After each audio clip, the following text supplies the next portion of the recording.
முத்துசுலம் முதன்மன் YouTube channel நேயர்கள் அனைவருக்கும் என்னுடைய இனிய மதியம் மற்றும் மாலை வணக்கம். சரியாக மதியம் 2 மணிக்கு பிறகு இந்த அறிக்கை என்பது பதிவு செய்யப்படுகிறது. தற்போதைய நிலவரப்படி நம்மளுடைய தென்கிழக்கு மற்றும் மத்திய கிழக்கு வங்கக்கடல் பகுதியில் ஒரு காற்றழுத்த தாழ்வு பகுதியானது நிலை பெற்றுக் கொண்டிருக்கிறது. அது பற்றியான செய்திகள் நியூஸ் சேனல்ஸ்ல வந்திருக்கும். ஆக்சுவலி அது நேற்றே பார்த்தீங்கன்னா காற்றழுத்த தாழ்வு பகுதியாக லோ ப்ரெஷராக அது மாறி இருக்கிறது. நேற்றே மாறிவிட்டது. ஆனால் வானிலை மையம் அதற்குன்னு ஒரு கணக்கீடு இருக்கிறது அல்லவா? அதன் அடிப்படையில இன்றைக்கு தான் அது நோ ப்ரெஷரா மாறி இருக்கிறதாக அறிவிச்சிருக்காங்க. ஆட்டோமேட்டிக்லி அது ஒரு ஆழ்ந்த காற்றழுத்த தாழ்வு பகுதி, தீவிர காற்றழுத்த தாழ்வு பகுதியாக தற்போது மாறிக்கொண்டு இருக்கிறது. மாறிடுச்சுன்னு மாதிரி எடுத்துக்கலாம்.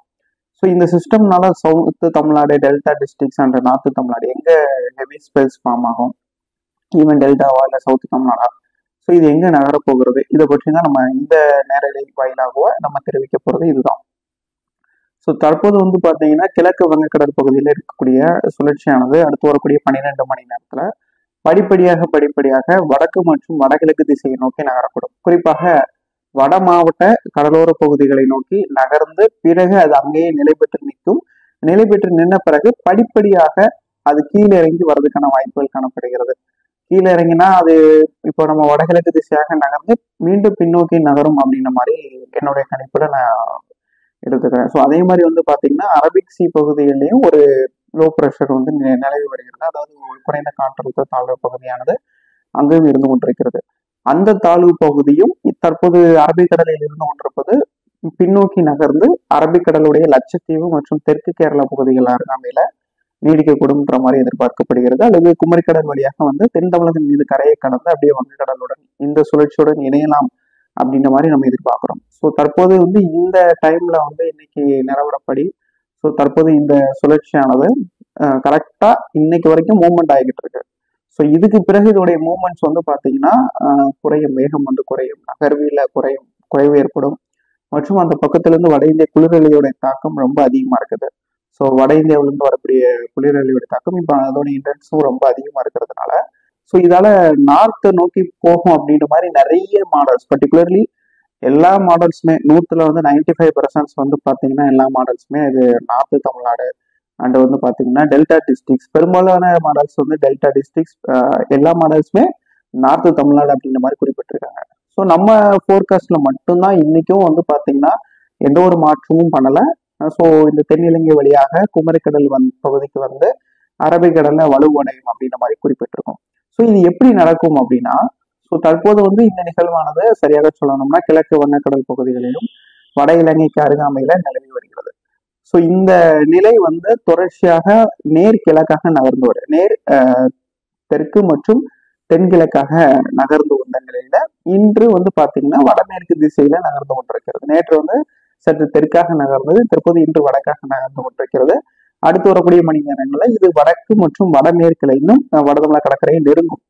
ஆக்சுவலி நம்ம ட்ராக்ல சொன்னது என்னன்னா, சென்னையில இருந்து 250 கிலோமீட்டர், நாகப்பட்டினம் புதுவையில இருந்து 150 கிலோமீட்டர்ல இருந்து 250 கிலோமீட்டர் வரைக்கும் இது நெருங்கி வரும். அந்த அளவுக்கு நெருங்கி அதுக்கு பிறகுதான் பின்னோக்கி நகர்ந்துதான் இலங்கை அருகாமையில இலங்கையோட திருவோணமலையோ அந்த பகுதி இலங்கையோட தென் இலங்கை பகுதியில வந்துதான் அதுக்கு பிறகுதான் இது குமரிக்கடலை நோக்கி போறதுக்கான வாய்ப்புகள் காணப்படுகிறது. இதனால எப்படி ரெயின்ஃபால் இருக்கும் அப்படின்னு கேட்டீங்கன்னா, இது பொறுத்தவரையில எங்கேயுமே கரையை கடக்காது. நல்லா புரிஞ்சுக்கோங்க. இது டெல்டா டிஸ்ட்ரிக்ஸோ சவுத்து தமிழ்நாடோ அண்ட் நார்த்து தமிழ்நாடோ இந்த டிஸ்ட்ரிக்ஸ்ல எங்கேயுமே இது லேண்ட்ஃபால் ஆக போறது கிடையாது. இது ஜஸ்ட் பாத்தீங்கன்னா இது கடல்ல இருக்கக்கூடிய ஒரு நிகழ்வு, கடல் சார்ந்த நிகழ்வு. இப்ப இந்த நிகழ்வுனால southern Tamil Nadu, northern Tamil Nadu, delta Tamil Nadu இப்படி எல்லா ஏரியாவுமே பர்டிகுலர் ரெயின் இருக்கு. அது போக இந்த அரபிக்கடல்ல தற்போது நிலவி வரக்கூடிய இந்த தாழ்வு பகுதியினாலையும் இது நெருங்கி இப்போது நம்மளை விட்டு விலகி சென்று மறுபடியும் நம்மளோட இணைய போகின்ற காரணத்தினால இந்த நிகழ்வோடு இதுவும் இணைய போகின்ற காரணத்தினால நம்மளுக்கு இந்த சவுத்து தமிழ்நாட்டிலேயே நல்ல ஸ்பெல்ஸ் கண்டிப்பா வரக்கூடிய நாட்கள்ல காணப்படுகிறது என்பதுல எந்த ஒரு மாற்றம் இல்லை. நம்ம எதிர்பார்க்கறது என்னன்னா, தென்னிலங்கை அருகாமையில வந்துதான் இது குமரிக்கடல் வழியா தான் போகுமே தவிர்த்து வட மாவட்டங்களோ ஆந்திர பிரதேசமோ ஒடிஷாவோ வங்கதேசமோ மேற்கு வங்கமோ இது போறதுக்கான வாய்ப்புகள் என்பது குறைவு. தற்போதைய ஆய்வு முடிவுல எந்த ஒரு மாற்றமும் இல்லை. நேற்று கொடுக்கப்பட்ட அறிக்கையில் எந்த ஒரு மாற்றமும் இல்லை. வருகின்ற 18, 19 தேதிகள்ல வருகின்ற 18, 19 நாளை மறுநாள் அல்லது நாளை இரவுல இருந்து நாகப்பட்டினம், தஞ்சை, திருவாரூர், மயிலாடுதுறை, புதுவை, கடலூர், விழுப்புரம் மற்றும் சென்னை, திருவள்ளூர், செங்கல்பட்டு, ஒசூர், தருமபுரி, சேலம், ஈரோடு, திருவண்ணாமலை, கள்ளக்குறிச்சி, ராணிப்பேட்டை உள்ளிட்ட மாவட்டங்கள்ல ஸோ நல்ல ரெயின் எக்ஸ்பெக்ட் பண்ணலாம். சில இடங்களில் வந்து பார்த்தீங்கன்னா ஹெவி ரெயின்ஃபால் இருக்கிறதுக்கான வாய்ப்பு இருக்குது. மோஸ்ட்லி வந்து பார்த்தீங்கன்னா புதுவையிலிருந்து நாகப்பட்டினம் இடைப்பட்ட பகுதியில் அந்த ஹெவி ரெயின்ஸ் வந்து வரதுக்கான வாய்ப்பு இருக்கு. ஈவன் சவுத்தர்ன் தமிழ்நாடு பகுதியிலையும் கண்டிப்பான முறையில் 19க்கு மேலே ஒரு நல்ல ஸ்பெல்ஸ் இருக்கு. வெஸ்டர்ன் காட்ஸஸ்க்குமே 19க்கு மேலே மதுரை, விருதுநகர், தேனி, திண்டுக்கல், கோயம்புத்தூர், நீலகிரி, ஸோ இந்த திருப்பூர் சரௌண்டிங்ஸ், அதே மாதிரி புதுக்கோட்டை, சிவகங்கை, அப்புறம் அரியலூர், பெரம்பலூர், திருவண்ணாமலை, ராணிப்பேட்டை, கள்ளக்குறிச்சி, இப்படி சொல்லிக்கிட்டே போன எல்லா ஏரியாவுக்குமே 17 நாளையிலிருந்து நாளை மறுநாள் 18 இப்படி கண்டினியூஸ்லி நெக்ஸ்ட் வரக்கூடிய ஒரு 5 to 10 டேஸ்க்கு நல்ல ரெயின் எக்ஸ்பெக்ட் பண்ணலாம்.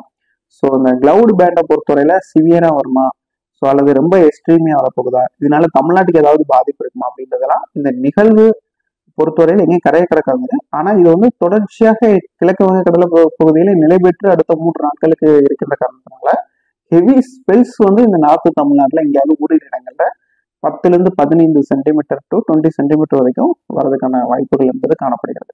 ஸோ அதுக்கு பிறகு வந்து பார்த்தீங்கன்னா இந்த சிஸ்டம் அப்படியே தென்னிலங்கை வழியாக குமரிக்கடலை நோக்கி நகரும் போது அதை நம்ம எக்ஸ்பெக்ட் பண்ண மாதிரி கரெக்டாக வந்துச்சுன்னு வச்சுக்கோங்களேன், கண்டிப்பான முறையில் சவுத்தர்ன் தமிழ்நாட்டில் ஒரு இடங்கள்ல 50 to 70 சென்டிமீட்டர், அதாவது 50லிருந்து 70 சென்டிமீட்டர் வரைக்கும் இந்த மேற்கு தொடர்ச்சி மலை, திருநெல்வேலி, கன்னியாகுமரி பகுதிகளிலும், தூத்துக்குடி மற்றும் இந்த ராமநாதபுரம் பகுதியில் பதிவறதுக்கான வாய்ப்புகள் என்பது காணப்படுகிறது. ஸோ இது வந்து நம்ம கம்மிங் டேஸஸ்ல நம்ம ரிசர்ச் ஃபோர்காஸ்ட்ல Indian meteorological department or others எந்தெந்த டிபார்ட்மெண்ட்ல என்னென்ன அப்டேட் வருதுன்றதை கவனிப்போம். ஸோ என்னுடைய அப்டேட்ஸ்ல எந்த ஒரு மாற்றம் நான் பண்ண போறது இல்லை. ஆக்சுவலி இன்னைக்கான ரிப்போர்ட்ஸ் வந்து வரதுக்கான தாமதம் என்னன்னா, நான் இப்போ லீவ் முடிஞ்சு இன்னைக்கு ஒரு லாஸ்ட் 3 days இது என்னுடைய வீட்டில் இருக்கிறேன். அதனால அஃபிஷியலான அனௌன்ஸ்மெண்ட் வர்றதுக்கு கொஞ்சம் லேட் ஆகுது. மற்றபடி வந்து பார்த்தீங்கன்னா நீங்க மேக்ஸிமம் வியாழக்கிழமை வரைக்கும் இது மாதிரி லேட்டாக தான் அப்டேட்ஸ் வந்து வரும். நீங்க மார்னிங் வந்து அப்டேட்ஸ் எக்ஸ்பெக்ட் பண்றீங்கன்னா அது வெள்ளிக்கிழமை வந்து மார்னிங் அப்டேட்ஸ் வந்து கரெக்டாக 9 to 10 o'clock or 8 o'clock வரதுக்கான வாய்ப்புகள் காணப்படுகிறது. நன்றி, வணக்கம்.